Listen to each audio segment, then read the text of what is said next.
Mr. President, shortly before Easter, I joined a number of my colleagues on a visit to the border to get a firsthand look at the crisis that we're facing.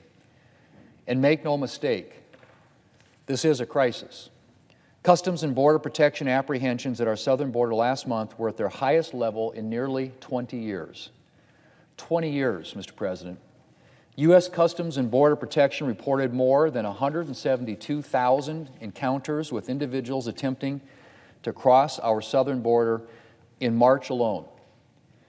And that's just the individuals they encountered. We don't know how many individuals came across without being identified and are currently residing illegally in our country. Nearly 19,000 unaccompanied children crossed our southern border in March alone, the largest number ever recorded in a single month. That's 19,000 children making an incredibly dangerous journey without their parents, at the mercy of smugglers, human traffickers, or any other dangerous individual that they might encounter. Mr. President, needless to say, the surge at our border is having very serious effects.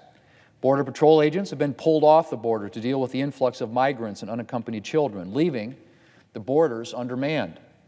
And the government is straining to deal with processing the massive number of people who have come across the border. One facility that we visited was at 16 times its allotted capacity. The administration has had to deploy the Federal Emergency Management Agency. That's right, our government's disaster recovery agency to help deal with the influx of unaccompanied children. And the Department of Health and Human Services has been forced to open emergency shelters and ask the Department of Defense for temporary housing on bases. Despite the pandemic, adequate COVID safety measures have been unable to be maintained because the numbers needing to be housed have been so great. Mr. President, while the administration would like to attribute this crisis to the previous administration or anything but the current president's policies, the truth is President Biden bears a lot of the responsibility for this situation. His presidential campaign made it clear that border security was not going to be one of his priorities. And since taking office, what signals have he and his administration sent? On his very first day in office, President Biden rescinded the declaration of a national emergency at our southern border. He halted construction of the border wall. And he rescinded a Trump administration order that called for the government to faithfully execute our immigration laws, including removals for visa overstays and limiting funding to sanctuary cities. All on his first day, Mr. President. And that's not all. The President's Department of Homeland Security also issued guidelines that same day pausing deportations except under certain conditions. Mr. President, the effect of President Biden's actions was to declare to the world that the United States borders are effectively open.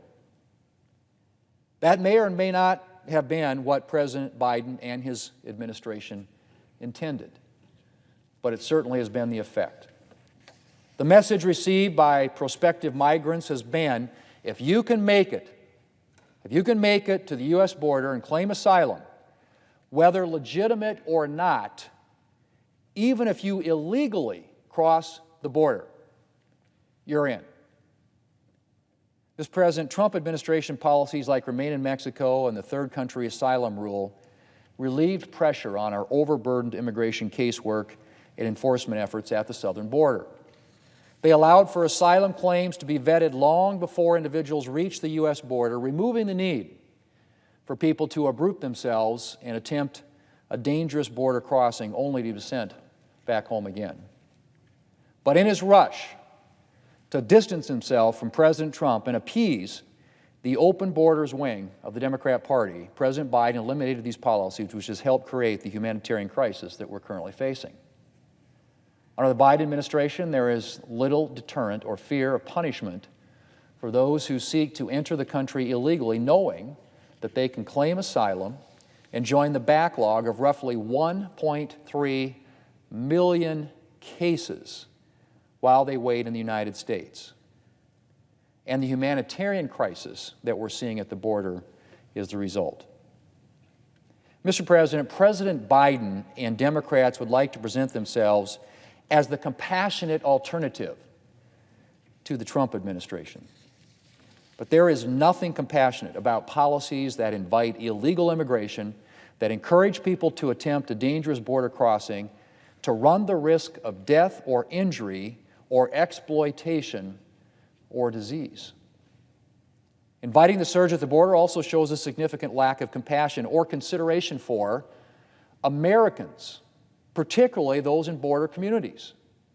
While many of those trying to cross our borders illegally are simply looking for a better life, which is not an excuse for going outside our established legal pathways, there are also a lot of dangerous people, Mr. President, attempting illegal border crossings.